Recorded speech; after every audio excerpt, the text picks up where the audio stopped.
আসসালামু আলাইকুম। এখন আমি খাসির মাংসের একটা স্টু রান্না করব ঈদের জন্য। এটা পারফেক্ট একটা রেসিপি, খাসির মাংসের স্টু। সেজন্য খাসির মাংসটাকে আমি বড় বড় পিস করে নিয়েছি। এখানে 2.5 কেজি খাসির মাংস আছে। বেশ বড় বড় সব রকমের পিস আছে, সিনার, রানের পিস, সব পিস মিলে আমি 2.5 কেজি মাংস নিয়েছি। এখন এটার আমি স্টু করব। এটার মধ্যে এখন আমি কি কি দিব? এটার মধ্যে দিব আমি, যেহেতু 2.5 কেজি মাংস আছে, আমি 1 কেজি পেঁয়াজ কেটে রাখছি। এর মধ্যে আমি 1 কেজি পরিমাণ পেঁয়াজ দিয়ে দিলাম। আর কিছু পেঁয়াজ বাঁচায় রাখবো, ওটা আমি বেরেস্তা করে পরে দেখাচ্ছি কি করব। এটা আমি 1 কেজি পরিমাণ পেঁয়াজ দিলাম, একটু পেঁয়াজ রাখলাম, একটু আমার পরে লাগবে এই পেঁয়াজটা।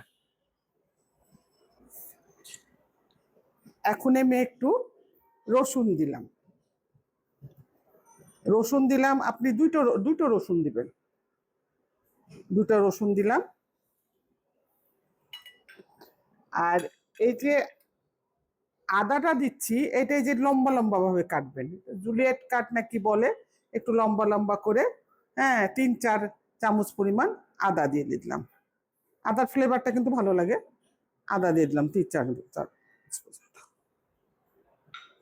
আর দিব যেটা আস্ত শুকনা লাল মরিচ, 8-10টা আস্ত শুকনা লাল মরিচ। এই লাল মরিচটা দিলাম, যে যত পরিমাণ ঝাল খাবেন দিবেন। হ্যাঁ, এটা খুবই মজা লাগে এই মাংসটা খাইতে। আর এর মধ্যে যেটা আমি দিই সেটা হলো 1 চামচ গরুর মাংসের মশলা।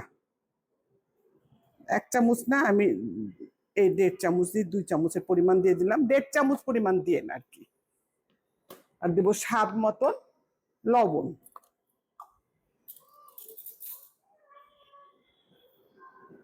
এক চামচ, যে যত পরিমাণ লবণ খান তত পরিমাণ লবণ দিবেন।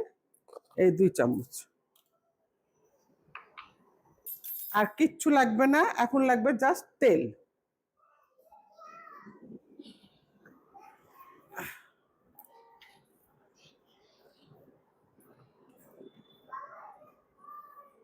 আমি রূপচাঁদা তেলটা ইউজ করলাম। আপনারা যে যেটা পারেন করেন আপনাদের সুবিধা মতো। আর এটাকে আমি এখন ভালো করে নাড়ব। এই রেসিপিটা আপনারা রান্না করবেন, কোরবানি আসছে, কোরবানির সময় পারফেক্ট একটা রেসিপি, খুব মজার একটা রেসিপি। এটা খাসির মাংস দিয়ে সাধারণত ভালো লাগে।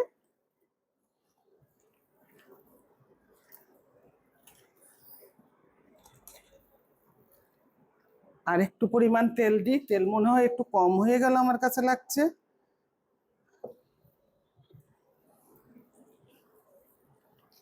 আর একটু দিয়ে দিব এখন এর উপর দিয়ে গরম মশলা।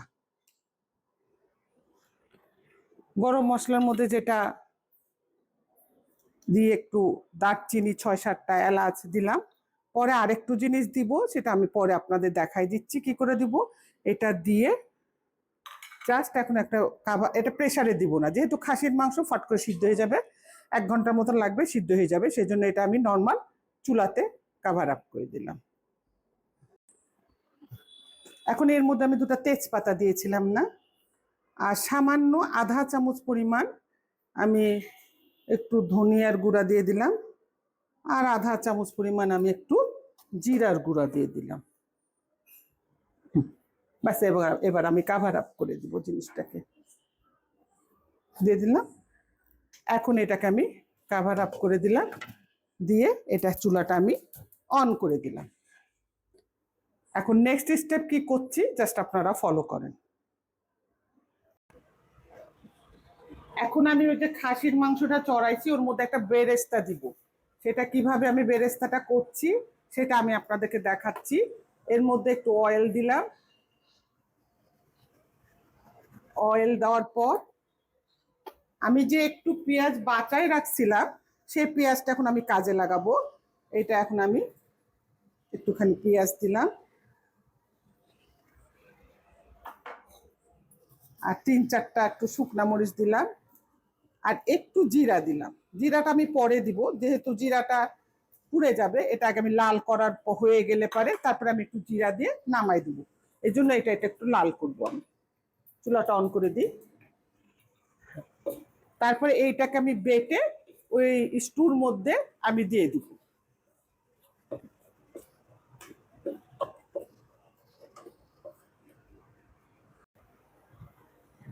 দেখেন এই ব্রেস্তাটা হয়ে গেছে, আমি সাইড করছি।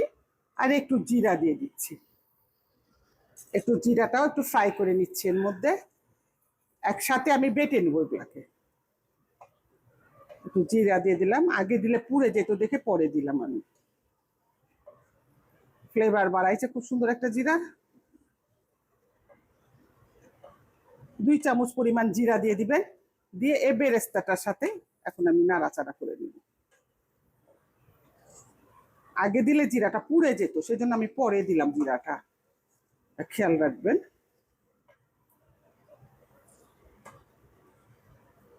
বাস আমার বেরেস্তাটা হয়ে গেছে, এখন আমি উঠাই নেব।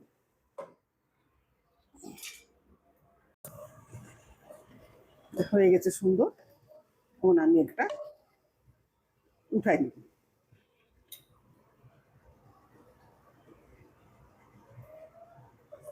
যতটুকু জিরা নিচে আছে সেগুলো নিয়ে নিই। নিয়ে আমি এটা এখন শিল পাটায় বাটব। এই মশলাটা আমি লাস্টের দিকে ওই স্টুর মধ্যে আমি দিয়ে দিব। পাইছি আমি যখন মাংসটা একটু তুলে দিই, ঢাকনিটা তুলে আমি একটু নেড়ে দিই। আর যে বেরেস্তার তেল সেটা আমি দিয়ে দিয়েছি। বেরেস্তার তেল কি করব, একটুখানি ছিল এর মধ্যে দিয়ে দিয়েছি। হ্যাঁ, এই দেখেন এরকম হবে। এখন আমার বেশিক্ষণ লাগবে না, যেহেতু খাসির মাংস ফট করে সিদ্ধ হয়ে যাবে। আমি এটা সিদ্ধ একটু হয়ে গেলে যখন কষাবো তখন ওই মশলাটা আমি বেটে রাখছি ওটা আমি দিয়ে দিব। দেখে রেখে কাভার আপ করে দিলাম। এই যে সে বেরেস্তা, তারপরে আপনার জিরা আর একটু তেজপাতা দিয়ে আর শুকনো মরিচ দিয়ে আমি যে বেরেস্তাটা করলাম সেটা আমি শিলপাটায় পেটেছি। খবরদার আপনার ব্লান্ডারে করতে যান না, এটা পাটায় বেটে নিয়ে আদা ভাঙার মতন হবে। এটা এখন আমি এর মধ্যে মাংসের মধ্যে দিয়ে দেবো। এখন আমি এই মশলাটা দিয়ে দিব। এই যে এটা শুকাই গেছে, দেখেন এটা একবার শুকাই গেছে। এখন এই মশলাটা আমি এর মধ্যে দিয়ে নাড়াচাড়া করে নিব। এই মশলাটা দিয়ে আমি একটু নাড়াচাড়াটা করে দিব। আপনারা মাঝে মধ্যে মাংসটা নাড়তে থাকবেন, তা নাহলে তলায় লেগে যাবে। আমি মাঝে মধ্যে মাংসটা নাড়ছি। আর যেহেতু মশলাটার একটা গন্ধ থাকবে তো সেজন্য আমি হাফ কাপ পরিমাণ একটু পানি দিয়ে আবার ঢেকে দিয়ে ডিশ আউট করে নিব। বাস শেষ, আর কিছুই করতে লাগবে না। এটা আপু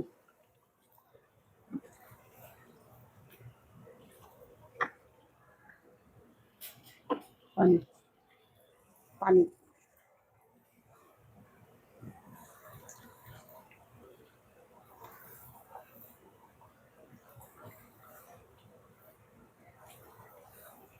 কষাবো। কষাই এই সামান্য পরিমাণ, এই যে সামান্য পরিমাণ একটু পানি দিয়ে দিলাম, দিয়ে একটু ঢেকে দিব।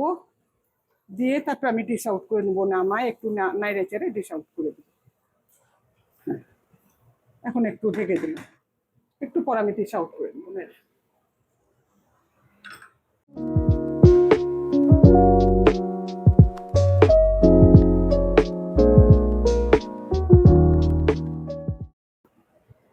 3-4 মিনিট রাখার পর এই যে এটা নাড়াচাড়া করলাম করে এই যে শুকাই গেছে পানিটা, যতটুকু পানি দিয়েছিলাম। এখন আমি এটা ডিশ আউট করে নেব। দেখেন সুন্দর হয়ে গেছে। এখন এটাকে আমি ডিশ আউট করে নেব। 3-4 মিনিট জাস্ট ওই পানিটুকু শুকালো, আমি নাড়াচাড়া করলাম। দেখেন এই পজিশনে দেখেন এই অবস্থাতে আসছে মাংসটা। এই অবস্থাতে এইরকম পেঁয়াজের ঝোল ঝোল এই অবস্থাতে আসছে। এখন আমি এটাকে ডিশ আউট করি। এই দেখেন আমার মাংস একেবারে, এটাকে বলে খাসির মাংসের স্টু। হ্যাঁ, কোরবানির সময় এটা সুন্দর করে রান্না করবেন, অনেক টেস্টি, অনেক মজা। আপনারা খেয়ে দেখবেন, ইনশাল্লাহ বারবার করতে ইচ্ছা করবে আপনাদেরকে এই জিনিসটা। এটা নতুন স্টাইলের একটা, আমি বলি খাসির মাংস স্টু। এটা খেয়ে দেখেন, অনেক মজা আর অনেক টেস্ট হবে। এটা ভাতের সাথে খাবেন, যে কোনো কিছুর সাথে, পোলাওয়ের সাথে, যে কোনো ঈদের সময় পারফেক্ট একটা রেসিপি। Thank you. আমার ভিডিওগুলো যদি আপনাদের ভালো লেগে থাকে তাহলে অবশ্যই লাইক এবং শেয়ার করবেন এবং সাবস্ক্রাইব করবেন, যাতে পরবর্তী ভিডিওগুলো আপনাদের কাছে পৌঁছে যায়।